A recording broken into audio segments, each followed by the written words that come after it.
Top, Boker Tov Kulchem, on commence sans plus tarder. Shabbat Shalom. Shabbat Shalom Vorach. Parashat Behar et Vebru Kotai, deux parachutes qui viennent, Bezrat Hashem, terminer le livre de Vaïkra, troisième livre de la Torah. Des parachutes durs au niveau de. Recommandation.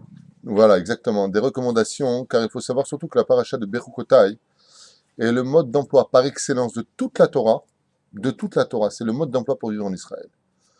La seule chose qui m'épate, que je n'arrive pas encore à comprendre, après toutes ces années, c'est comment se fait-il que des gens religieux, étudiant la Torah, n'arrivent pas à comprendre au niveau du pshat, au niveau du gan, préparatoire, le pshat de la paracha. J'arrive pas à le comprendre. J'arrive pas à comprendre avec toutes ces années.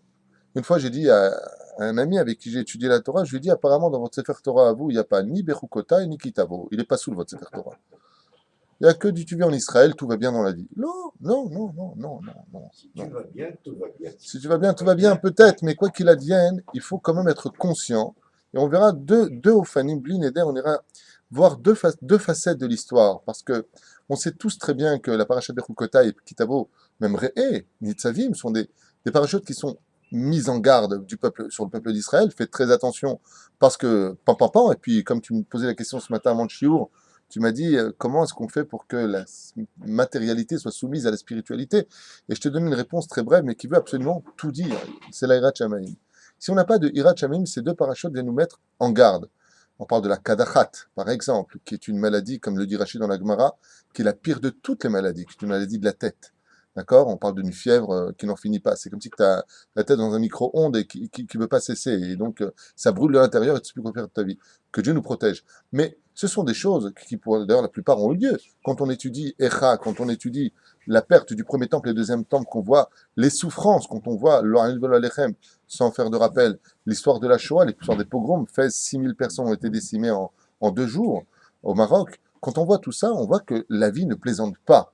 Ça veut dire qu'on a beau se cacher derrière des plaisanteries, derrière de tout va bien dans la vie. Oui, tout va bien parce que tout est gamzol et tova, mais il ne faut pas oublier qu'à travers ce gamzol et tova, on passe par des pérégrinations, par des épreuves, par des situations qui ont mené le peuple à de grandes catastrophes et qui auraient pu être évitées si on avait tout simplement arrêté de jouer les bons samaritains en disant tout est cool dans la vie, tout va bien. L'onachon, il faut faire attention. J'aimerais bien qu'on réagisse une fois pour toutes dans notre Sainte Torah, comme on réagirait dans notre éducation. Quand tu as ton fils qui vient et qu'à la maison tu le vois partir sans kippa, ou ton fils qui va absolument le petit mettre les doigts dans la prise, ben, tu viens, tu te lèves, tu bouges. Pourquoi tu dis pas à ce moment-là, vas-y, c'est cool, maximum tu t'électrocutes. Alors, je ne comprends pas ce nonchalance vis-à-vis de la Torah, alors que la Torah nous met en garde. Et cette mise en garde, contrairement à ce que voudraient enseigner certains rabbinim, très bien, Betzedek, il faut tout voir les kapsrout, vous mangerez la chair de vos enfants, on ne veut pas simplement dire vous mangerez Chaz v'Shalom comme ça s'est passé. Ou à l'époque du premier temple, les femmes ont mangé, raconte la Gemara, ainsi que dans Echa, elles mangeaient la viande de leurs propres enfants tellement ils avaient faim. Alors c'est vrai que ça peut être traduit comme vous pourrez manger enfin la viande chez vos enfants, il n'y aura plus de problème de cacheroute. Très bien, tu peux jouer avec les mots, tu peux jouer avec les perushim, tu peux la raconter comme tu veux. Mais il faut savoir, et j'insiste énormément sur cela, avant de commencer le shiur, c'est que ces parachutes de mise en garde, comme on le voit dans le Kiryat Shema, par exemple, on le dit matin et soir, Vechara afashem elokecha, et Dieu se mettra en colère, il ne te donnera pas de subsistance, il ne te donnera pas ceci et cela. Il faut arrêter de constamment se cacher derrière des petits nounours. Non. Il y a le Gan Eden, il y a le Geinam. Bezrat Hashem, qu'on n'aille pas au Geinam, et Bezrat Hashem, qu'on fasse Teshuvah. Mais il faut savoir que, comme l'enseigne le Reshit Rochma, une Teshuvah qui n'est pas faite dans la crainte du ciel, pas que le Reshit Rochma, le Messilat Tesharim, ne pourra jamais aboutir jusqu'à la fin de la vie d'un homme. Si quelqu'un aime Dieu dans son cœur, et qui n'a pas la crainte du bâton, et ensuite la crainte, ce qu'on appelle Irat Aromemut, la crainte de décevoir son Créateur, comment j'aurais pu fauter devant toi? Tu peux être certain que sa Teshuvah n'est rien d'autre qu'une philosophie. Parce que aimer ne pourra jamais être la garantie d'une fidélité. Aimer ne pourra jamais être la garantie d'une Teshuvah. Cette paracha-là, de Bechukotai, pour moi, c'est une des parachutes les plus riches et les plus magnifiques de toute la Torah. Comme le dit la Gemara dans Masechet Berachot, seuls les pires rêves sont les meilleurs rêves. Le roi David n'a jamais fait un bon rêve de toute sa vie. Quand tu viens, que tu rêves que tu es en train de faire du ski nautique et que tu as gagné le loto et que, tu crois que c'est un bon rêve? Mais quand tu rêves du l'ange de la mort qui vient te voir, dit la Gemara, c'est qu'on te rajoute de la vie. Quand on vient ici et que tu as la crainte du ciel, non, là j'arrête mes bêtises, alors on va te rajouter de la vie. Un homme averti en vaut deux. Alors, bien entendu, on va pas... la Torah c'est que la mort, la Torah c'est que dur, la Torah c'est ceci. Mais pourquoi tu me parles de la Torah? La vie est dure. La vie dans laquelle tu vis, elle n'est pas dure. Il n'y a pas des divorces, il n'y a pas des gens qui meurent, il n'y a pas des enfants qui naissent handicapés, il n'y a pas des gens qui n'ont pas qui n'ont plus de parnassa, il n'y a pas des gens qui en traversant la route décèdent. Die. La vie est dure. La Torah n'est que le reflet de ce que nous allons créer avec notre vie. Donc je dis tout simplement que il serait temps de lire Bechukotai, non plus avec ce côté philosophe qui nous arrange, qui vont dans le sens du poil, tout est cool, je prends un joint, mais Bezrat Hashem, de se dire Chakou, Bo Nire Beyachad, voyons ensemble un petit peu ce que ces parachutes si riches ont à nous, à nous dire. Vous savez que, comme c'est marqué d'ailleurs à propos du roi David, le roi David avait l'habitude de dire Ribono Shalolam, je t'en prie, maître du monde, dis-moi qui sont mes amis, parce que mes ennemis, je les connais. Et très souvent, on pense que, comme c'est marqué à propos du rachat, rachat vetovlo, tzadik beralo. D'accord? Tzadik beralo, rachat vetovlo, peu importe. On voit souvent les gens qui font le plus de mal réussir dans la vie. On voit souvent les gens qui font le plus de mal, ils vont pas respecter leur femme, ils vont mentir, ils vont, peu importe. Ils vont même jusqu'à tuer. Puis il y en a d'autres qui vont être dans la Torah, qui sont humbles, et eux, ils morflent. Tu vois que le contraste, il est exactement opposé à la nature des choses, à la logique de notre esprit. On est bien d'accord? Eh bien, c'est pareil, la Torah, elle veut remettre les choses en ordre. Akadosh Baruch Hu ma'avir la Rechaim, la Avido. Dieu donne au rachat dans ce monde pour le faire perdre plus tard. Donc, ce que la paracha ici vient nous dire, s'adresse à qui d'après vous? La paracha qu'on vient de lire maintenant ne s'adresse qu'aux tzadikim. Les mises en garde ici ne peuvent être accueillies que par des gens qui sont tzadikim. Ce qui fait que celui qui va étudier Bechukotai et que ça va déranger, c'est que c'est un rachat. Parce que le tzaddik, lui, il veut être averti de là où il faut aller, là où il ne faut pas aller. Donc il faut avoir un esprit pur pour étudier ces parachutes, et c'est ce que je vous demanderai de faire avant même de commencer les commentaires sur la paracha de Bechukotai qu'on va essayer de parcourir, Behar et Bechukotai, brièvement, parce que ce serait trop long et trop magnifique de pouvoir essayer toute la journée à en parler, mais juste quand même de se mettre un petit peu en garde par rapport à cela, et d'arrêter de se cacher une fois de plus derrière des tissus de méchis, comment on dit, méchis de soie constamment, tout est cool, tout va bien, ça va. Non, non, non. Tu fais Torah Mitzvot, tu auras du bien. Tu feras pas Torah Mitzvot, tu n'auras pas du bien. Nekuda. Maintenant, que tout soit derrière les plans divins, que l'entrée du Gan Eden passe par l'entrée du Gehinam, ce sont des plans qui ne nous regardent pas. Dieu a créé son monde, il est le créateur, et comme c'est marqué dans la 24e Mishnah du 4e chapitre de Masechet Avot, au nom de Rabbi Elazar Akapar, il t'a créé sans te demander ton avis, tu mourras sans te demander, il ne te demandera pas ton avis, tu rendras des comptes, que tu le veuilles ou pas, et tu auras ton salaire, si tu le veux ou tu le veux pas, et tu iras dans ta punition, que tu le veuilles ou pas. Ça veut dire en d'autres termes, tu n'as pas le choix. Donc, mieux vaut Bezrat Hashem se vider de soi pour s'enquérir de l'amour que Dieu a nous donné, car comme dans l'éducation avec nos enfants, quand on veut élever son fils, il arrive des fois de lui donner une tannée. Et ça ne veut pas dire qu'on ne l'aime pas pour autant. Ça veut simplement lui dire que arrête d'aller dans le mauvais chemin. C'est la paracha de Bechukotai. Où là-bas, Baruch Hashem, et je finis cette parenthèse, tous les secrets de comment vivre en Israël sont dans Béar et Bechukotai. Le mode d'emploi de vivre ici, c'est là. C'est là. Comment vivre en Israël. Sans plus tarder, j'aimerais ouvrir ce premier volet avec le Ben Ishraï, qui pose la première question à propos du premier verset, où il y a marqué Vedaber Hashem el Moshe, Béar Sinaï les morts. Ensuite, c'est marqué Bashana Shvit Shabbat Shabbaton Iye Laaretz. On vient nous dire ici que, comme le précise Rashi, cette fameuse question tellement connue, quel rapport entre le Har Sinaï, Béar Sinaï, et le Inyan de la Shemitah? Survoler très rapidement pour dire la chose suivante. Vous avez remarqué que de toutes les montagnes qui existent, le mont Everest, l'Himalaya, il y en a tellement d'autres qu'on connaît, puis d'autres qu'on ne connaît peut-être pas, je ne sais pas. Dieu a choisi la plus petite de toutes les montagnes, la plus insignifiante. C'est-à-dire que sur le globe de la Terre, il n'y a pas une montagne dont le sommet est plus petit, plus bas que le Har Sinaï. Et dans le cas de cette montagne-là, Moshe Rabbeinu est monté et a donné toute la Torah.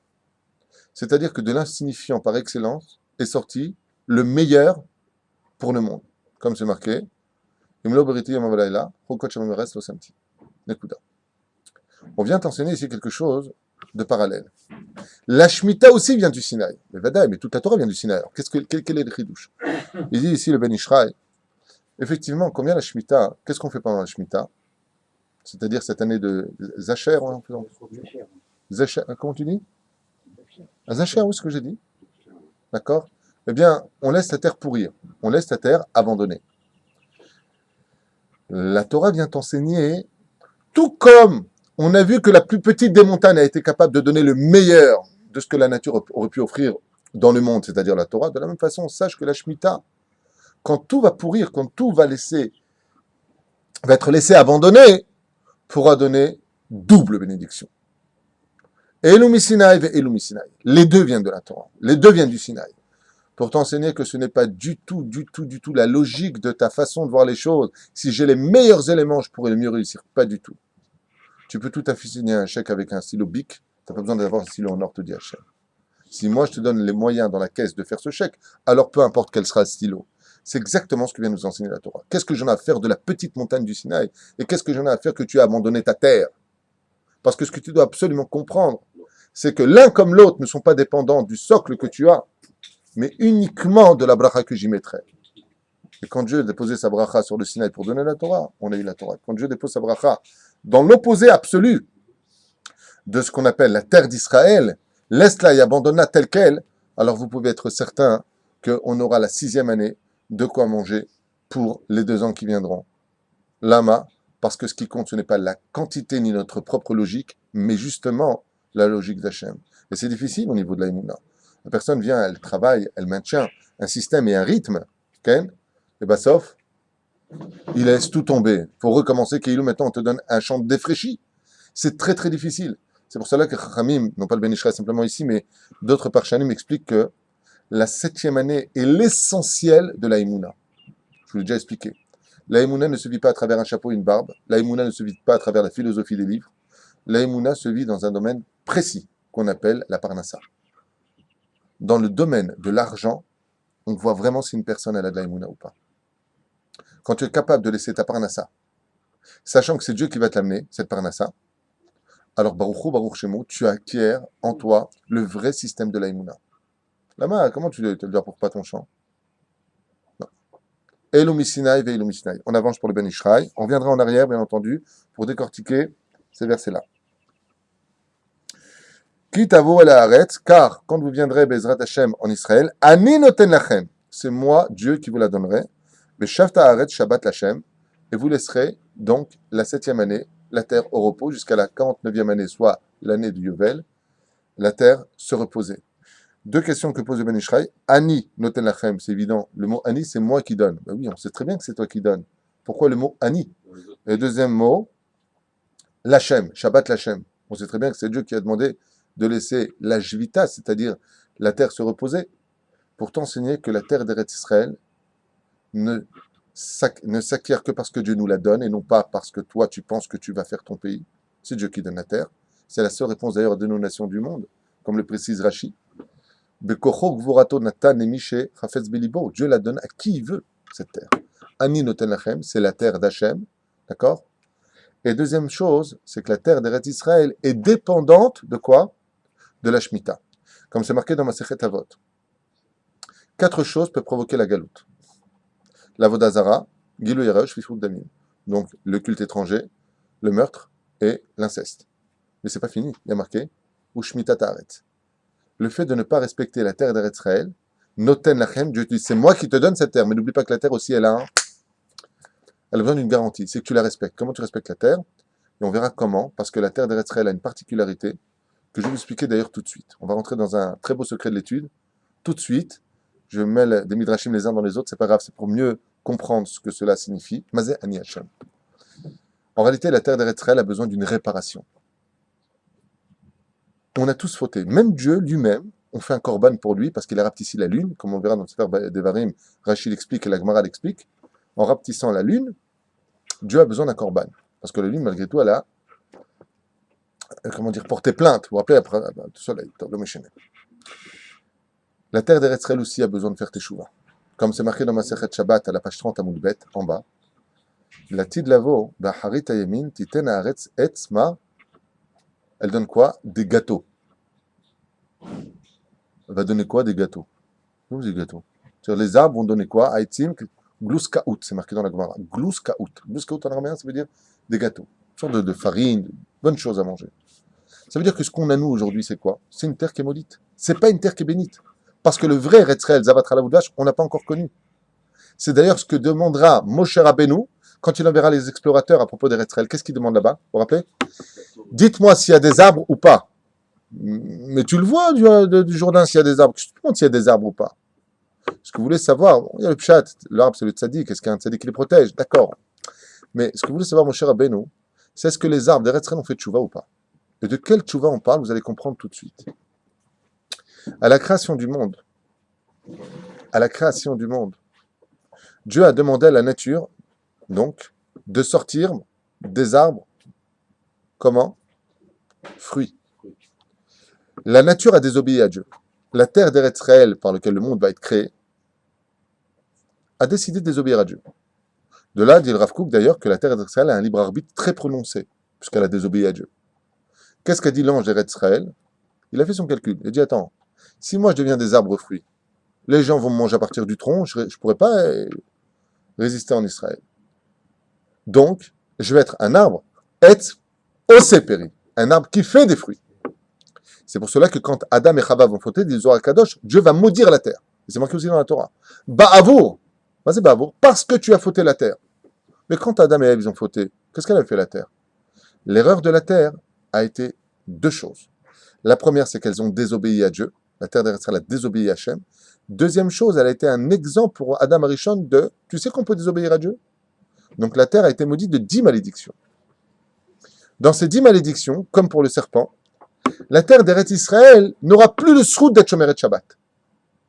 Ça veut dire quoi? Ça veut dire que, explique les Chachamim, à l'origine de la création du monde, même la nature doit s'arrêter de fonctionner. Comme on le voit en Inde, il y a un fleuve qui déferle qu'on appelle le Nahar Shabbation, d'accord? Et lui, on voit que Shabbat, ça a été vu par des milliers de témoins oculaires qui déferlent comme ça des rochers. C'est un fleuve très puissant, d'accord? On appelle le Shabbation, c'est marqué dans la Gemara. Comme l'a dit Rabbi Akiva Tarnosrofus, si tu veux voir que si Shabbat c'est vrai ou pas, va en Inde et tu verras que ce fleuve qui porte le nom de Shabbation, Shabbat, lui est le seul fleuve qui a le mérite sur terre d'être Shomeret Shabbat. Pour des raisons qui concernent ce fleuve. On ne va pas rentrer là-dedans. Shabbation, oui, oui. La dame, elle n'a pas 9 fois sauté. Si, mais. 9 fois de la l'autre, elle a. Non, 10. C'est ça que là. Il fallait sauter ça. C'est 39. La l'autre, c'est 9. Peut-être. Regarde Non, c'est 9. dans le Zohar. La dame, il a reçu 10, Aïcha 10. Alors 9. תשק לעלות, אין בעיה. צודק, יכול להיות שאתה צודק. לא משנה לי. אתה צודק, זה לא משנה לי.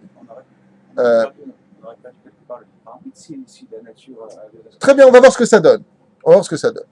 Donc, résultat des courses, toute la nature désobéit à Dieu pendant Shabbat. Pourquoi désobéit à Dieu? Parce que Dieu s'est désintéressé de la nature parce qu'elle a fauté. C'est pour cela que les catastrophes naturelles viennent constamment se renouveler dans le monde. Hateva Gematria Elohim. La nature sont le reflet de Elohim. C'est-à-dire Midat Adin.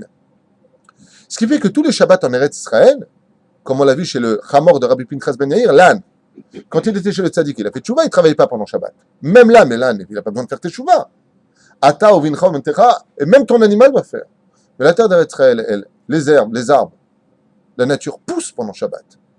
Dans l'origine de la création, ils auraient dû se reposer comme étant une preuve flagrante de la magnificence divine. Ce qui fait que dans une année, combien on a de Shabbat? 52. 52 fois 7, ça nous fait combien? 364. Faites votre calcul. 364, ça correspond à quoi? À une année. Ce qui fait que la 7e année, on abandonne la terre, on ne va pas la cultiver, on va la laisser pourrir. Pourquoi? Pour que chaque jour de cette année de Shemitah vienne réparer un Shabbat sur les 7 ans. Puisqu'on a 52 fois un an, il y a 7 années, c'est cette année qu'on appelle Shemitah, d'où c'est marqué ici, comment on l'appelle?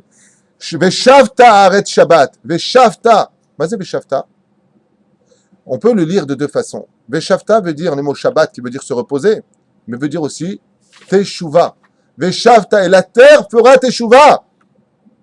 Comment est-ce que tu vas réussir à faire la terre d'Israël qu'elle fasse Teshuva?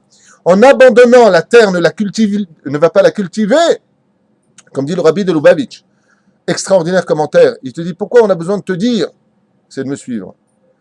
Pendant 6 jours, tu travailleras, la 7e année, ce sera l'année de Shemitah. Pour te faire comprendre que si les 6 années existent avant, au labeur de l'homme, à la sueur de son front, c'est pour arriver à l'essentiel, c'est-à-dire la Shemitah. C'est-à-dire que tout le but de travailler dans ce monde, à terre, en Eretz Israël, c'est d'arriver à son but final, c'est-à-dire la Shemitah.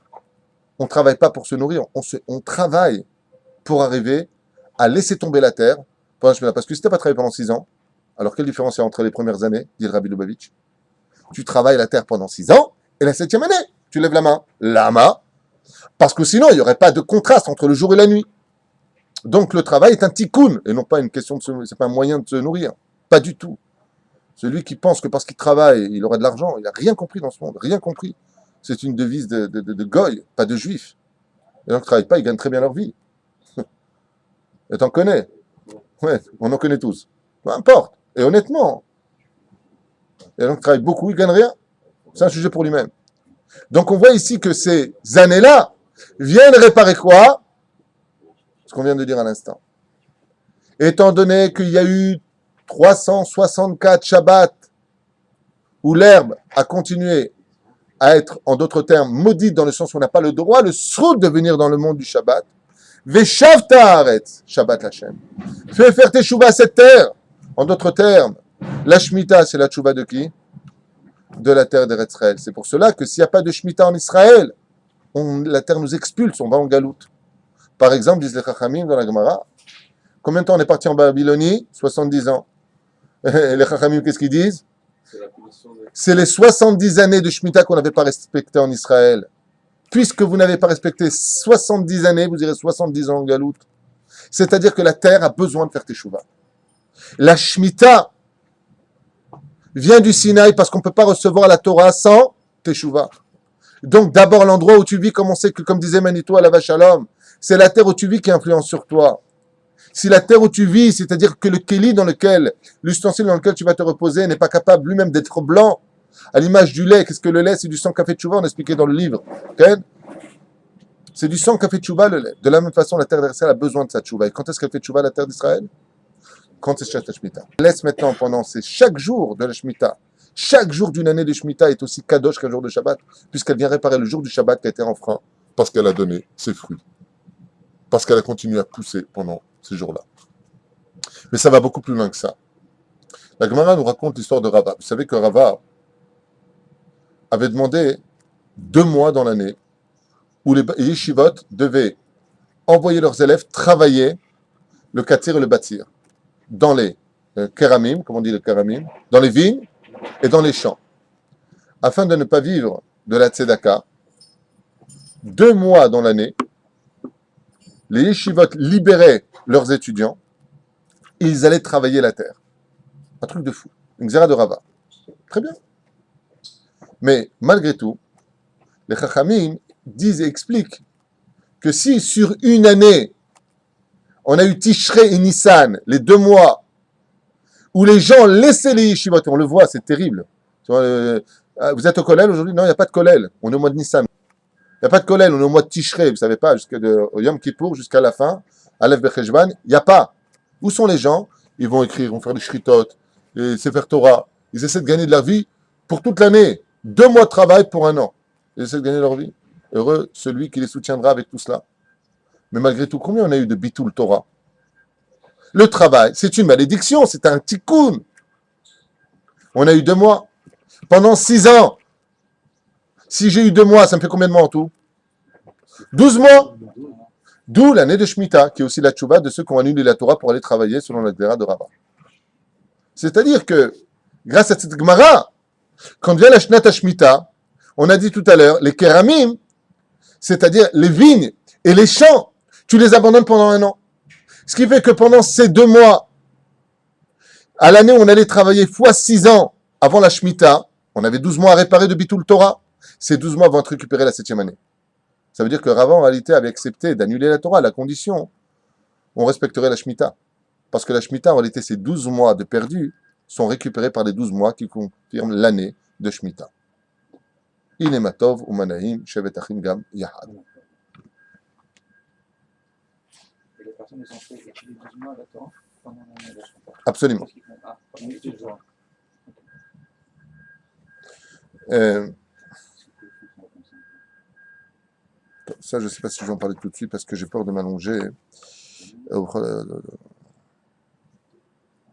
Il y a marqué à la fin, Ubechol eretz achouzatrem geulat titenu laaretz. Ubechol eretz achouzatrem, et tout ce que vous obtiendrez Bezrat Hashem comme terre en Israël, dans le verset Kaf Dalet, chapitre Kaf E, 25, il y a marqué Geoula titenu laaretz. Je sais encore Ben Ishraï avant de passer à la suite de l'étude.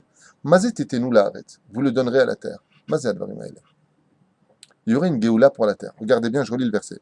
Obechol eretz achouzatrem, et toutes les parties que vous aurez à vous pour Israël. Géoula titenu laaretz, vous donnerez la Géoula de la terre. Ça confirme un peu tout ce qu'on vient de dire à l'instant. C'est-à-dire que la Géoula, la terre d'Eretz Israël a besoin, elle aussi, de sa Géoula. Pas simplement le peuple d'Israël, mais aussi la terre d'Eretz Israël. Le Ben Ishraï ici va un peu plus loin, je vous l'avoue, puisqu'il rajoute et il dit car en réalité, la terre d'Eretz Israël est remplie de réincarnations d'âmes juives. Et chaque fois qu'on vient travailler la terre d'Eretz Israël, étudier la terre d'Eretz Israël, vivre sur la terre d'Eretz Israël avec amour, sans critiquer cette terre, bien entendu, ce merveilleux pays que Dieu nous a donné, nous libérons constamment les âmes. C'est-à-dire que, imaginez ici à Ashdod, qu'avant que ce binyan soit construit, que ce Beth Midrash soit ici présent, qu'il y ait des milliers de Nitzotzot qui soient enfermés et qui souffrent.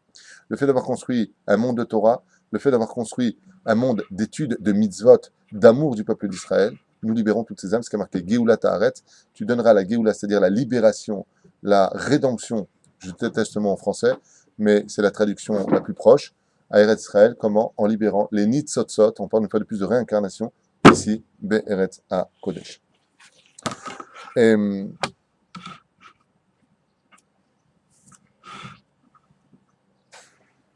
Donc c'est ce qu'on a expliqué à propos de cela. C'est pour ça que la 50e année, c'est ce qu'on appelle les 50 années de Yovel. Alors j'avais expliqué une fois d'ailleurs, à propos du Yovel.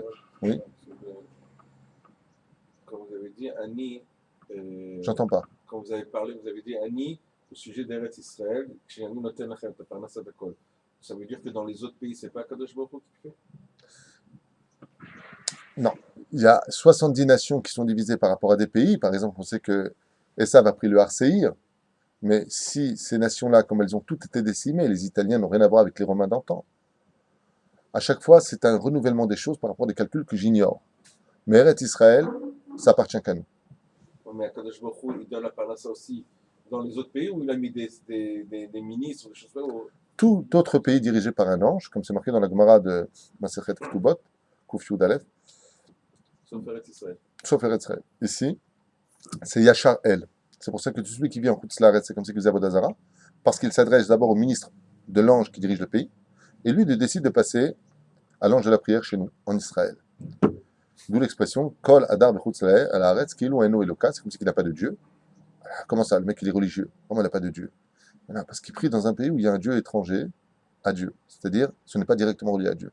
Yachar El, ici c'est directement Hachem, tandis qu'en Galoute, ça passe par un intermédiaire. Effectivement, tu regarderas que toutes les religions dans le monde sont toutes composées d'un intermédiaire. Chez les chrétiens, il y a Jésus qui représente l'intermédiaire. Dans l'islam, il y a Mohamed qui représente l'intermédiaire. Dans le judaïsme, c'est Baruch Ata Hashem. Il n'y a personne. On ne dit pas par Moshe ou par Abraham, Tzak Yaakov. Pas du tout. On passe directement par Hashem. Chez nous, c'est Yachar El. C'est la différence. Bien.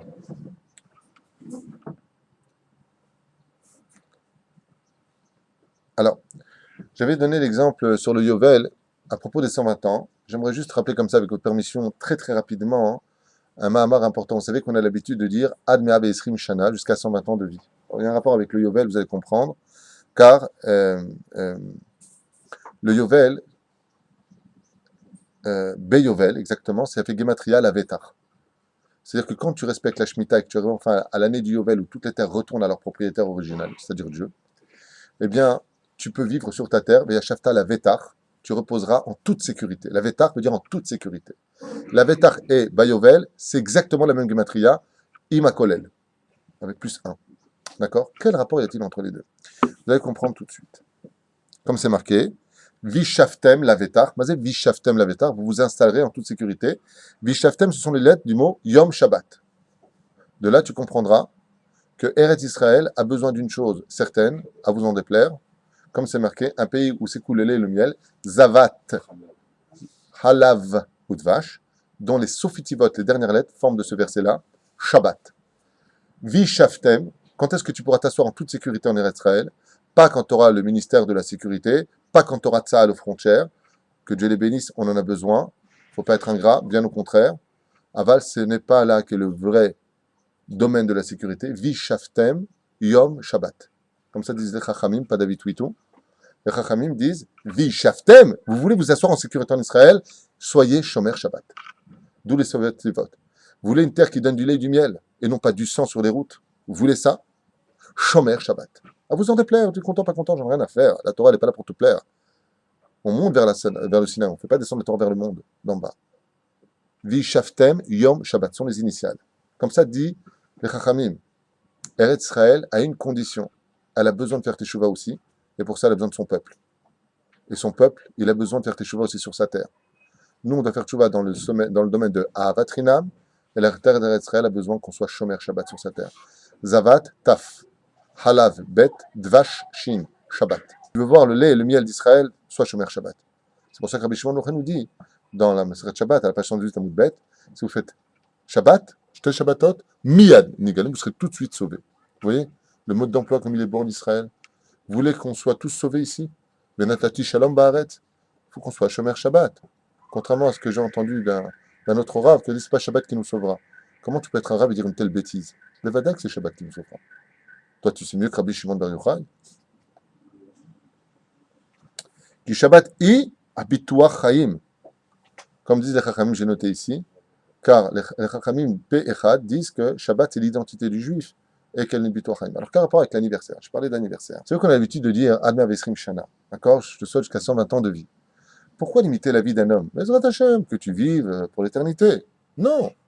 Car en réalité, ce qu'il faut comprendre, c'est que le monde dans lequel nous vivons est composé de 6000 ans, comme c'est marqué en allusion dans le premier verset de la Torah, où il y a, en hébreu, 6000 ans se dit Shechet Alafim. Quand tu as 6 aleph de marqué, en hébreu, on dira donc aussi Shechet Alafim. De là, tu as une allusion sur la création du monde. On verra dans le premier verset de la Torah, Bereshit, il y a un aleph, Bara, Elohim, Et, Hashamaim, Et Haaret. Donc combien on a? 6. Pour te dire que le monde a été créé pour 6000 ans de réparation. Maintenant, comme tous les 50 ans, on fait le Yovel, qui est une année de joie absolue, une année de rédemption absolue, d'ardoute absolue, du dévoilement divin, selon Zohar HaKadosh, où tout le monde peut percevoir Hachem dans le Shnat HaYovel. Donc c'est une année d'allégresse au summum de toutes les fêtes juives, le Shnat HaYovel. On est bien d'accord? Toute l'année. Shnat HaYovel, c'est une année entière, c'est la 50e année. D'accord? Si je devais donc, tous les 50 ans, compter le Yovel sur une distance de 6000 ans d'histoire, combien j'aurais donc de Yovalot? 120. 120. Il y a exactement 120 Yovalot depuis la création du monde jusqu'à la finalité du monde, c'est-à-dire 6000 ans d'histoire. C'est ce qu'on souhaite à une personne. Jusqu'à 120 ans de vie. Que chaque année de ta vie traverse l'histoire de l'humanité. C'est-à-dire qu'on dise de toi que le monde a été créé pour toi, comme c'est dit pour David Ameller, Abraham Avinu, Yitzhak Avinu, Yaakov Avinu, Moshe Rabbeinu, dans la Gemara dans Sanhedrin. Oui, il faut que chacune de tes années soit aussi belle qu'une année de Yovel. Et étant donné que sur une histoire de 6000 ans d'histoire, il y aura 120 Yovalot, on dit jusqu'à 120 ans. Pourquoi pas 121? Parce que si elle voudrait dire que c'est une malédiction, s'il y a 6000 ans d'histoire de réparation, après on a le kiff pour toujours, un Yovel qui n'en finira pas, un Shabbat éternel, tu dis 121 ans, tu rajoutes une année de tikkun, un tikkun, c'est-à-dire de réparation, donc c'est encore une malédiction. Ad me'ave esrim shana. C'est 120 ans que nous souhaitons à chaque juif, veut dire simplement que tu souhaites des années aussi belles que l'année du Yovel, sur 6000 ans d'histoire où il n'y aura que 120 Yovalot dans l'année. Donc c'est un petit peu le rapport avec la vie de l'homme et son âge.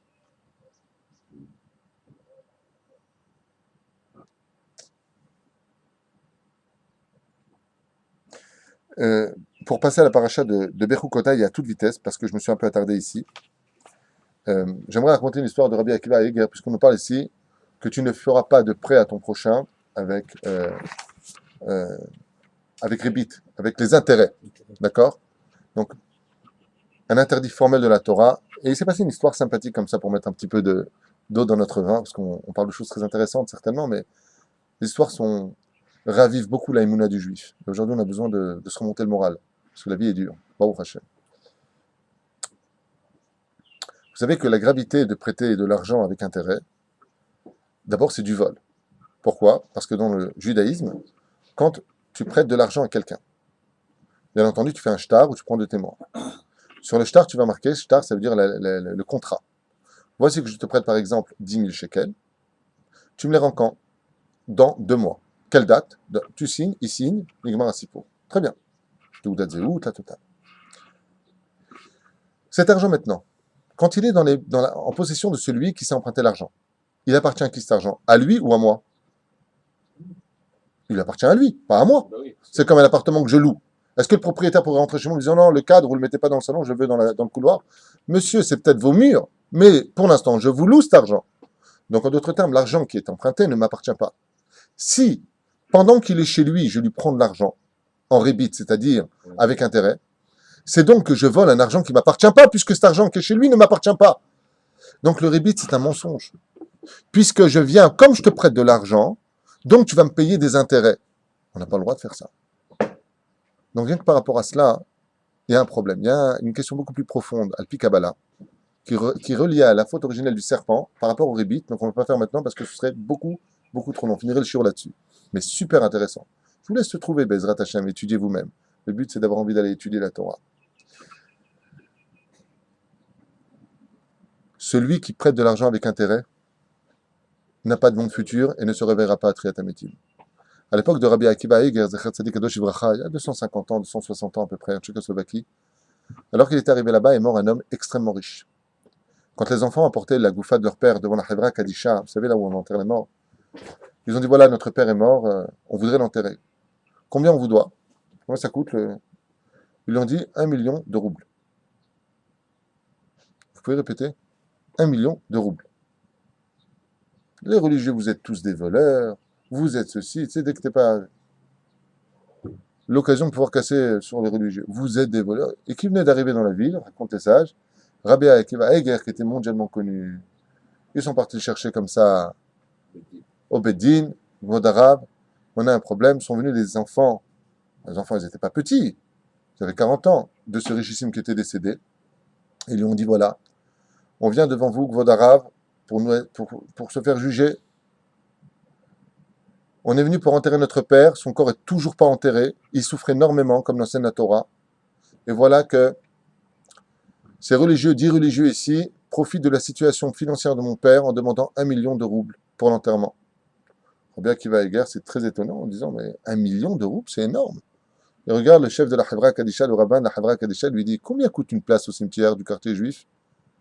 Il dit une place, ça coûte dans les 100 roubles. 100 roubles? Et vous demandez 1 million de roubles, vous pouvez expliquer? Il explique. À ce moment-là, il dit Vodarav, vous allez tout comprendre. Chaque juif dans ce monde, quand il vient pour se faire enterrer, vous savez qu'on ne met qu'un pyjama et un drap. Pourquoi? Parce que la mort n'existe pas dans le judaïsme. On va dormir sous terre. Comme c'est marqué, on le dit dans la Mida 3 fois par jour, l'ishene afar, ceux qui dorment dans la terre. Et après la résurrection des morts, on se relève. Ava, la Torah nous dit que celui qui prêtait son argent avec intérêt, lui ne se relèvera pas. Donc cet homme-là qui vient de décéder ne vient pas louer la terre pour se relever. Lui, on sait depuis toujours qu'il est venu l'acheter la terre, puisqu'il a prêté de l'argent avec rébit et qu'il n'a pas fait de chouva. Donc, effectivement, quand tu loues un appartement, ça coûte beaucoup moins cher au mois que si tu achètes un appartement. Donc, comme lui maintenant vient acheter pour toujours l'endroit de son enterrement, ça coûte donc maintenant non pas 100 roubles, mais 1 million de roubles. D'où l'importance, Bezrat Hashem, de faire attention de ne pas prêter avec intérêt. Pour les banques en Israël, vous savez qu'il y a un Eteriska. Normalement, ce Eteriska est très discuté par les poskim, y compris par le Rav Ovadia Yosef, car le Eteriska, en réalité, ne marche que pour les prêts d'acheter une maison. Malheureusement, en Israël, comme j'ai vu un touriste qui est arrivé il n'y a pas tellement longtemps en Israël, qui a fait ça à Alia Bassov, le touriste, il est passé à israélien. Je dis ça va, il m'a dit, oh, j'ai déjà un découvert. Je dis, oh, ça, t'es israélien. Il n'y a pas de découvert en Israël, c'est que t'es pas israélien, quoi. Ça fait partie de la culture israélienne. D'accord? Un système très dangereux. Donc, heureux celui qui évitera les découverts à la banque, si le peut, Ezrat Hashem. Et les rébits de la banque alors? Les rébits de la banque, ce qui est dramatique, c'est que quand toi tu dois de l'argent, ils sont énormes, et quand toi tu mets de l'argent, ils sont ridicules. Déjà, c'est le premier point. Deuxième point, beaucoup de religieux orthodoxes évitent la banque, vont à la banque à Dohar, c'est-à-dire à la poste, parce que là-bas, il n'y a pas de minus. Il faut éviter les minus en Israël. Voilà. Tov, comme échané. Im bechukotai telechu, vet nuzotav tishmeru, bechoule, bechoule. Le mot im paraît complètement facultatif. On passe dans le deuxième paracha. Im, c'est Aleph même. D'accord? Ça veut dire quoi? C'est si vous faites. Vous devez faire. Non. Dieu laisse l'homme, surtout en Eretz Israël, se confronter à son libre arbitre. Si tu veux faire, tu peux faire. Mais si tu ne veux pas faire, tu ne feras pas. Je veux absolument que tu viennes avec ton cœur. Comme disait souvent Rabbi Moshe Deri à la Vache Shalom, ce que Dieu désire le plus au monde, c'est le cœur de l'homme. Il ne veut pas que tu viennes parce qu'il y a eu un accident ou parce que tu as gagné le loto. Non. Il veut que tu viennes Bémet avec ton cœur. Je vais à la Beth Knesset, je vais tuer à Torah parce que j'aime Dieu. Bémet, je vais être proche de lui. Si tu veux venir, mon fils. Tu veux venir, Baruch. Tu ne peux pas venir, tant pis pour toi. Mais Im est aussi une condition, comme on l'avait déjà expliqué, à 4 espèces de zougot qui représenteront pour nous la Géoula. C'est-à-dire qu'il y a plusieurs façons de vivre la Géoula. Il y a celui qui veut la vivre au niveau de l'esprit, celui qui veut la vivre au niveau de la parole, celui qui veut la vivre au niveau de l'acte. Il faudrait les 3. Nefesh, Ruach et Neshama. Partant du bas vers le haut. Im bechukotai telechu veut dire que si vous venez sur la terre d'Eretz Israël que vous avez eu par le mérite des Avot, c'est-à-dire Abraham, Isaac et Jacob, et que vous vous comportiez comme eux, alors on verra que Im, ça commence par quelle lettre? Bechukotai, telechu, ve'et, Avot. Les initiales des 4 premiers mots de ce verset-là nous disent que tout le mérite qu'on a eu de monter en Eretz Israël, c'est par le mérite des Avot, Abraham, Isaac et Jacob. C'est pour ça que les initiales forment justement les Avot HaKedoshim. C'est leur srout à eux. Mais cela vient aussi t'enseigner qu'il faudra se comporter comme eux. D'où justement le code et le mode d'emploi de la paracha de la semaine. Voilà pourquoi eux, j'aurais donné la terre. Mais par contre, si vous vous comportez comme les goïms, à vous habiller comme avec des shorts, avec dénudés, sans respecter Shabbat, en fin de compte, les raisons pour lesquelles j'ai renvoyé ces 7 peuplades de ce pays-là, puisque Dieu sonnait Zima, Dieu déteste tout ce qui est impudique, et que vous voulez vivre comme des Américains en Israël, alors moi je réponds à ces gens-là, messieurs, si vous voulez vivre comme des goïms en Israël, allez vivre aux États-Unis. Laissez-moi aussi choisir le pourquoi de ma raison en Israël, et arrêtez de me haïr.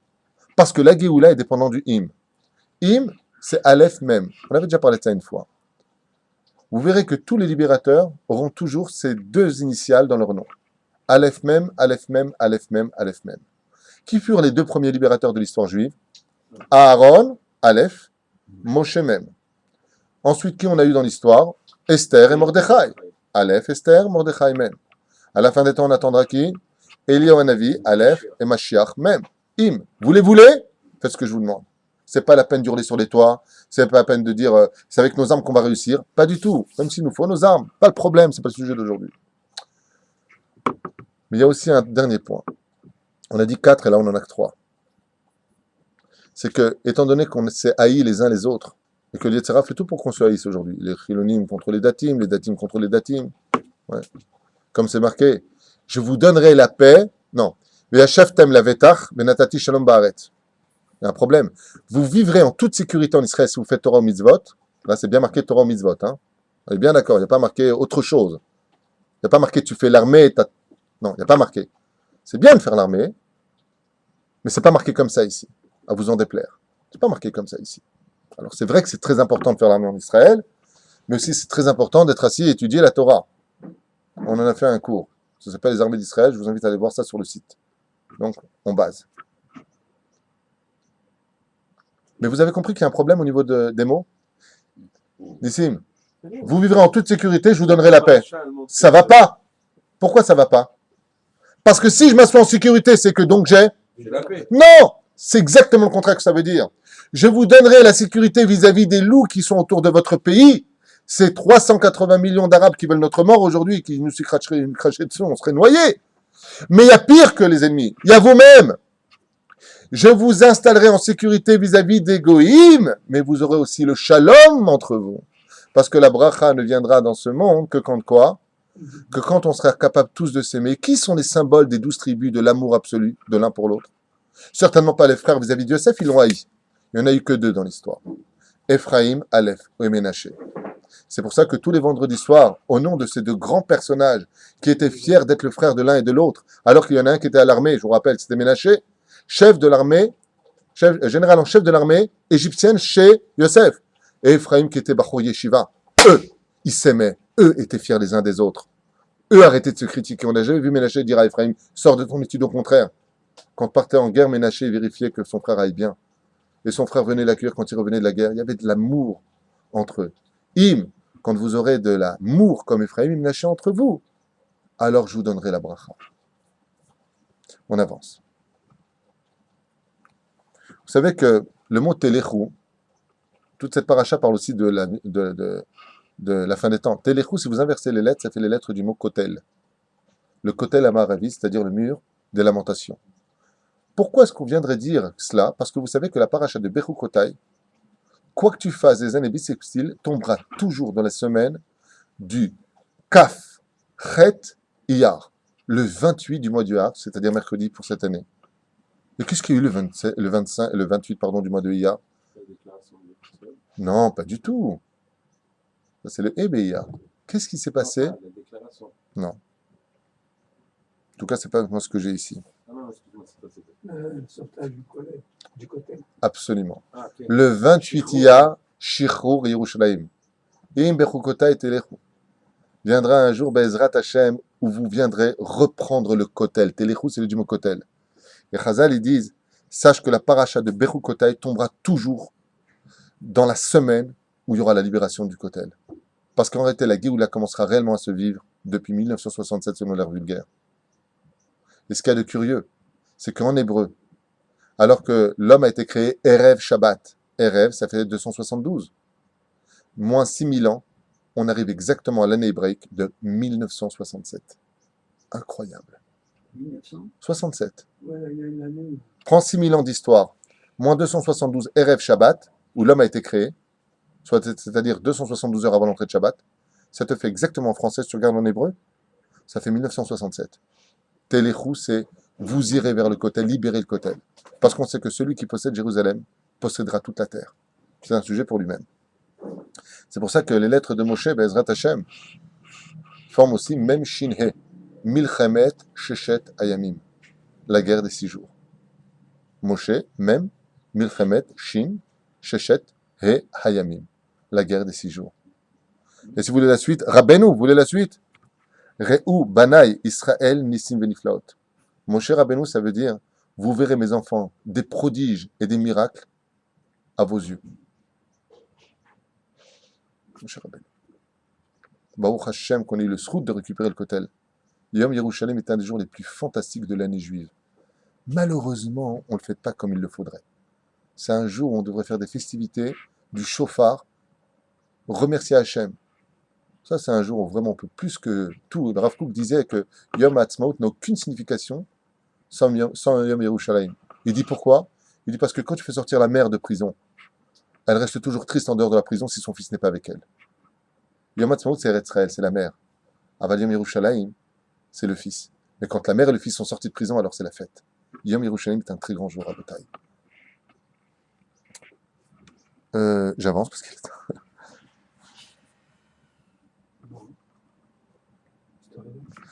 Alors, on a dit tout à l'heure, je suis obligé d'avancer un peu vite, je suis désolé, mais il y a marqué comme ça, hein, on est compris court aujourd'hui, parce que je dois partir, mais bah, sauf, la Torah est tellement belle que j'ai tellement de choses à dire, Baruch Hashem. Une petite blague comme ça, rapide, parce qu'il y a marqué la Vetah, je vous donnerai la sécurité en Israël et le shalom entre vous, donc en fin de compte, on a compris que le shalom c'est pour nous, car les pires ennemis d'un juif, vous savez que c'est les juifs. Masechet Betsa, page 25, Amoud Bet, au milieu de la page, il n'y a pas mieux que nous et il n'y a pas pire que nous. Ça dépend de ce qu'on voudra faire de notre vie. Donc, une petite blague comme ça rapide. Un jour, c'est Shalom et Israël sont en train de marcher comme ça, ils arrivent devant un fleuve, et en arrivant devant ce fleuve, raconte Rabbi Shabtai, Yudlevitch, Zecher, Ken, il dit, ils sont arrivés comme ça devant un fleuve, et puis Shalom, il a dit à Israël, c'est dommage, on va pas se mouiller tous les deux. Qu'est-ce que tu proposes? Il a dit, qu'il y en a un qui monte sur les épaules de l'autre. Alors Israël a dit, d'accord, mais comment on va savoir qui monte sur qui? Il a dit, tout de suite, Shalom, il était érudit, il lui a dit, c'est très simple. Il a marqué Shalom à l'Israël. Il lui a dit, il a marqué Shalom à l'Israël. Donc Shalom sur Israël. Israël, comme il était un peu plus simple d'esprit, il a dit, ah d'accord. Donc il prend comme ça Shalom, il passe le fleuve tout trempé, l'autre il le tue, bien mouillé, bien sec. Et quand il arrive de l'autre côté du rivage, D'un coup, Israël se retourne et le jette par terre de toutes ses forces. Alors, il dit, pourquoi t'as fait ça? Tu m'as fait mal. Il dit, parce que je viens de me rappeler, il y a marqué, Venatati Shalom Baaret.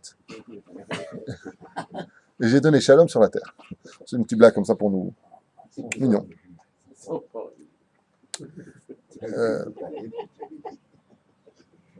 Voilà, je finirai juste les 5 minutes avec un dernier Mahamar très important. Voilà, je m'arrête là parce que je préfère poser les livres. Regardez. En plein milieu ici de la Torah, en plein milieu des malédictions de la paracha de Bechukotai, on vient nous ouvrir et dire quelque chose qui demande vraiment réflexion. D'un coup, alors que nous sommes frappés par toutes sortes de maladies, et si vous me faites un bras de fer, il dit Dieu, et si vous dites on en a marre de ta Torah, on en a marre de tes mitzvot, comme c'est marqué dans ma Masechet Sota, à la page 49, Amoud Bet, où là-bas il y a marqué Ve'yira Hashem yima asu. On en aura marre, il y a marqué à la fin des temps des Haridim. Bizarre, hein, c'est marqué dans la Gemara. Quand est-ce que tu sauras que Mashiach arrive? Quand il y a marqué qu'on en aura marre des gens qui craignent Dieu. D'accord? Bon, il y en a qui vont dire attends, il n'y a pas que les Haridim qui craignent Dieu, ils ont raison. Donc je parle de tous les religieux. Et d'un coup, à travers toutes ces phrases et ces mises en garde qui ne cessent de nous remettre en question, on lit quelque chose de surprenant, puisque ici la Torah vient nous dire, mais je me souviendrai de Yaakov, je me souviendrai de Yitzhak. Quelqu'un, je vais le trouver, on le dit d'ailleurs tous les matins dans le Seder à Korbanot, d'accord? Kaf, Membet. Alors Kaf, Non, Membet. quoi même bête? Pasuk Membet, le Zachar. Oui, mais c'est quel chapitre?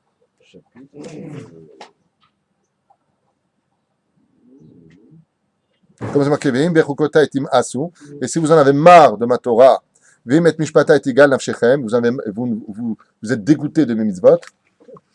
Quel chapitre? Pasuk Membet. C'est terrible, je ne veux pas le pasuk, je veux le chapitre. Perek, c'est le chapitre.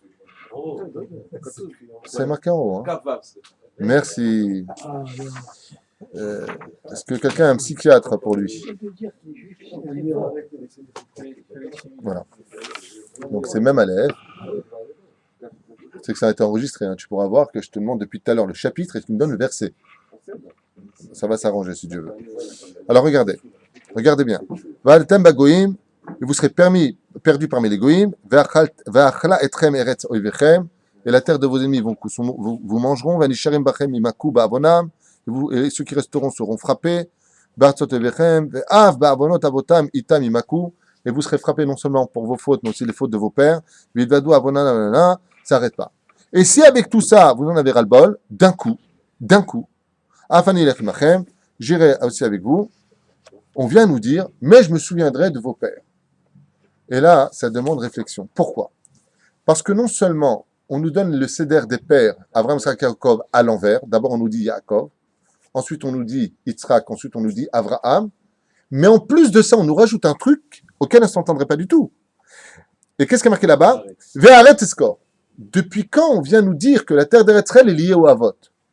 Bien sûr qu'elle est liée, on l'a dit tout à l'heure, le Réchitivot Havot. Mais tu dis Avraham, Yitzhak, Yaakov, qui aurait été le quatrième de logique normalement? David Améler, qui représenterait les 4 pieds du trône divin.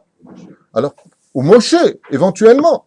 Alors, qu'est-ce que tu viens me parler ici de la terre d'Eretz Israël? Et puis, si tu veux me parler d'Avot, mêlez-moi Avraham, Yitzhak, Yaakov. Mais il y a pire que ça comme question. Pourquoi est-ce que tu viens me rappeler un mérite où tu te souviendras de nos pères pour qu'une fois que tu es fini, tu dis quoi? Tu continues tes malédictions. Ça veut dire qu'en d'autres termes, j'explique clairement. On est rempli de malédictions ici si on ne fait pas Torah ou mitzvot. D'un coup, Dieu nous dit, je me rappellerai de votre mérite, et Dieu continue en disant, et je vous fracasser la tête. Ça ne va pas. Quand est-ce que normalement, selon la logique des choses, on aurait dû lire ça? Bidjouk. À la fin. Bon, les mecs, vous faites Torah ou mitzvot, je vous donne. Vous ne faites pas Torah ou mitzvot, vous allez morfler. Bon, mais à la fin, vous savez quoi? Je me rappellerai quand même. C'est un espoir. Mais c'est pas du tout ce qui se passe dans la Torah. Tu me mets en plein milieu des malédictions un espoir. Le mad Avardomé, c'est comme un mec qui frappe son fils avec un bâton. Il arrête. Il lui dit, tu te rappelles quand je t'ai emmené au manège? Tu te rappelles quand je t'ai acheté 2 glaces? Tu sais combien je t'aime? Et le mec, il continue. Mais c'est débile. Alors pourquoi la Torah nous fait ça? 2 explications importantes sur toutes ces questions qu'on vient d'élaborer très rapidement. Machal et Mad Avardomé. Un jour, donc on va voir le côté positif et négatif. D'abord négatif pour finir avec le positif. Un jour, 2 copains prend une banque, ils rentrent avec des armes, ils font un shod, un hold-up, ils veulent de l'argent. Un braquage, c'est le mot que je cherchais. Et merci Maître Capello. Euh, la police arrive à temps, les deux hommes se retrouvent coincés dans le sas, n'arrivent pas à sortir et sont emmenés, bien entendu, devant le juge pour être jugés. Voilà qu'en entendant les deux parties, le juge déclare pour celui de droite 10 ans de prison ferme et pour l'autre 5 ans de prison ferme. Celui de gauche. Arrêtez.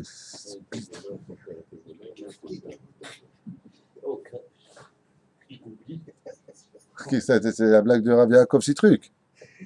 Hein, c'est quoi un rkik? C'est quand tu le vois, tu dis oh là là, tu changes de trottoir. Et le blitz, c'est quand lui aussi vient sur le trottoir. Normalement, tu es rkik, en plus tu es blitz. Tov. Il y en a un qui était. Donc, il y a un qui a pris 10 ans. Alors, ils sont emmenés comme ça. Et quand il sort dehors avec les menottes, là, il dit à l'autre combien t'as pris, toi? Il dit bah, moi, j'ai pris 10 ans. Il dit toi? Bah, moi, j'ai pris 5 ans. Mais non, c'est pas possible. Il demande à la police est-ce qu'on peut rentrer 2 secondes voir le juge? Alors, voir le juge, oui, je vous écoute. Voilà. On était les deux ensemble. On avait exactement les mêmes armes. On a fait la même banque, on a fait les mêmes gestes. Pourquoi est-ce que moi, je prendrais le double de lui? Non. Quel rapport? Mais non. Un son père, il est. Le juge a répondu la chose suivante. Il a dit c'est très simple. Quand toi, je t'ai fait rentrer, je t'ai posé la question, je t'ai dit d'où viens-tu? Comment tu as grandi? Qui était ton père? Qu'est-ce que tu m'as répondu? Mon père est professeur à l'université, ma mère est médecin à l'hôpital. On a eu une très belle éducation, on a toujours eu tout ce qu'il fallait à la maison, j'ai grandi dans les meilleures écoles. Il dit, toi, l'acte que tu l'as fait que pour le mal parce que tu manquais de rien. Donc toi, tu as besoin d'être vraiment remis en question. C'est pour ça que tu as pris 10 ans. Par contre, l'autre, quand il est venu me voir et qu'il m'a dit qu'il n'a pas connu sa mère, que son père est mort devant lui d'une balle dans la tête par la mafia, que déjà depuis l'âge de 6 ans, il était en train de vivre d'une rue à une autre rue. Il a une vie qui a, d'une certaine façon, justifié le pourquoi de son ras-le-bol. Mais rien ne justifie, comme on dit, la fin ne justifie pas les moyens. Donc lui a pris 5 ans. Et c'est exactement ce que viennent dire les Chachamim ici à propos de ce verset.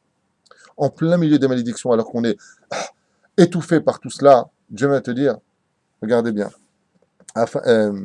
Vezacharti et Beriti Yaakov. Moi aussi, je fais une enquête sur vous. Avec qui j'ai fait une alliance? Qui est votre père? Yaakov Avinu, un homme qui étudiait la Torah, un homme de morale, celui qui était droit. Vafet Beriti Yitzhak, celui qui savait prier, celui qui n'a pas quitté Israël, celui qui était Tahor. Vafet Beriti Avraham, un homme qui était connu dans le monde entier. Nasi Elokim Ata Bekirbenu, et à qui j'ai donné cette terre avec autant de miracles, vous les enfants d'Israël. Ce qui fait que, dans le côté négatif des choses, ça vient nous dire, pourquoi est-ce qu'on prend des punitions si difficiles en plein milieu des malédictions? Ça vient te faire comprendre que, tu comprends maintenant pourquoi je suis dur avec toi? Là, avant ces phrases-là, c'est les 5 ans, et après c'est encore 5 ans.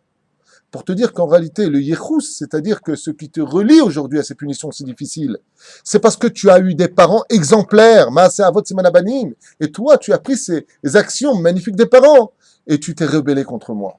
Donc, si tu te rebelles, c'est vraiment pour le mal.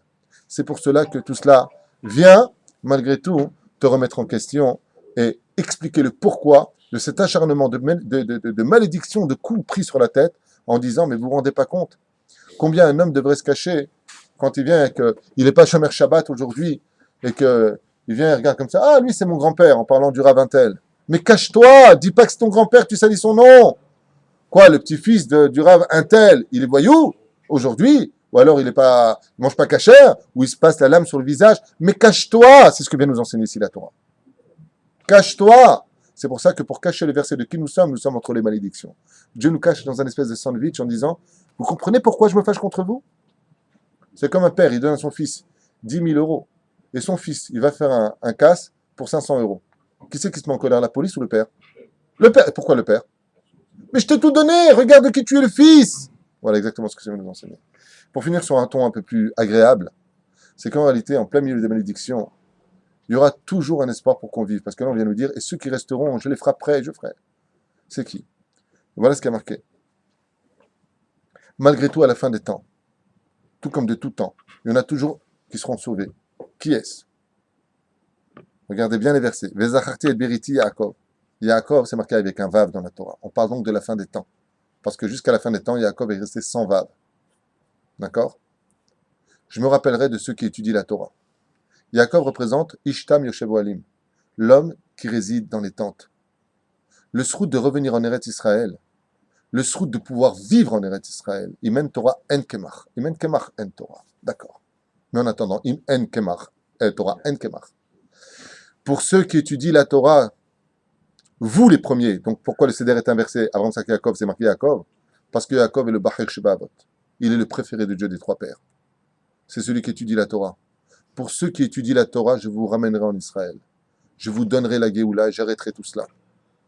Ensuite, il y a celui qui étudie la Torah, qui fait Torah Mitzvot, qui fait du Chesed et qui prie. Mais il y a des gens qui, par contre, vont passer sous un autre symbole.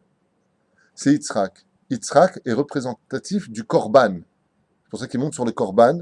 Et le Korban, c'est la prière. Chez Neymar, Yitzhak, la soir Basadeh. Yitzhak est sorti prier dans les champs. Yitzhak, c'est celui qui représente le juif qui ne veut pas étudier la Torah. Il y a des synagogues comme ça où surtout pas de Torah. Shacharit Mincha Arvit, c'est tout. Commencez pas à nous prendre la tête avec vos lois. Non, on veut que ça. Ces gens-là sont mécréants au niveau de l'esprit. C'est sûr. Parce que, comme le dit la Gemara, tout celui qui ne veut pas de Torah alors qu'il prie, sa prière, c'est de la vomi. Comme ceux qui sortent pendant le Var Torah dans une synagogue et pour prier, ils sortent. Bon, s'ils doivent parler avec quelqu'un, c'est important, ou un coup de téléphone pendant Yom Chol, ils peuvent sortir dans ce cas-là. Et encore, tu sors quand il y a des livrets Torah, après tu viens prier, marqué, tu fais la Techa Torah Eva. Malgré tout, ils auront un srout. Ils sont venus à ces trois rendez-vous de Shacharit Mincha Arvit. Dieu se rappellera d'eux. Même s'ils n'ont pas de Torah dans les mains au niveau d'études. Mais il y a des gens, ni ils étudient la Torah, ni ils vont prier. Mais ils font beaucoup de chesed. Ils soutiennent des yeshivot. Ça, c'est Avraham Avinu. Akadosh Baruch Hu, d'eux aussi se rappellera et auront le mérite de vivre la Géoula. Et d'un coup, on a dit tout à l'heure, mais quel rapport avec Haaretz? Tu aurais dû dire David Amelech, ou Moshe Rabbeinu, ou Yosef Hatzadik. Sfirat HaYesod. Non. Il y a ceux qui n'étudient pas la Torah, ils ne vont pas prier à la synagogue, et ils ne font pas de dons. Mais il y a une chose qu'ils ont en eux, c'est qu'ils aiment Eretz Israël. Ils sont prêts à mourir pour la terre d'Eretz Israël. Et c'est ce que nous dit ici le verset de la Torah. Eskor ve'aretz eskor. Mazé ve'aretz eskor. Ce sont ceux qui aiment la terre d'Eretz Israël. On voit que même eux, face à ces quatre lettres Yud Ke Vav Ke, face à ces quatre éléments que nous avons ici, personnages, caractéristiques, Arba, Banim, Dibra, Torah, il y a quatre façons d'être. Il y a celui qui étudie la Torah, mais on voit que c'est le numéro un. Par qui on a eu le mérite d'Eretz Israël? Pas par ceux qui aiment la terre d'Eretz Israël, par ceux qui étudient la Torah. Après, pour ceux qui ont prié, parce qu'ils se sont retournés vers Yerushalayim, on t'oublie pas, Imeshkachech Yerushalayim. Ensuite, on a ceux qui ont fait beaucoup de chesed. Grand est celui qui soutient son prochain en Israël. C'est comme si dit le Zohar Kadosh que lui-même avait vécu en Israël. Baruch Hashem. Et il y a celui qui, dans son cœur, avant de mourir, demande à être enterré en Israël, parce que son cœur est en Israël, même si son corps était en Chutz La'aretz. Même lui aura sa place. Comme disait Manitou souvent, il dit jusqu'à quand un juif reste un juif? Tant qu'il ressent une shayachout avec Eretz Israël. Une fois, un rapport avec Eretz Israël. Une fois, il y avait un match à Paris, et un match de foot, comme ça, c'était France-Israël. Et je dis comme ça à la personne, t'es pour qui? Un match de foot, c'est pas important. Israël ou la France? Ah, c'est très dur pour moi. Je dis, c'est très grave. Je suis sûr que toi, t'es avec une non-juive. Mais comment tu sais? Ah ouais, t'es Mekoubal. Je dis non, parce que si t'as pas de shayachout avec Eretz Israël, il y a un problème. Il y a un problème. Ta patrie, c'est Israël.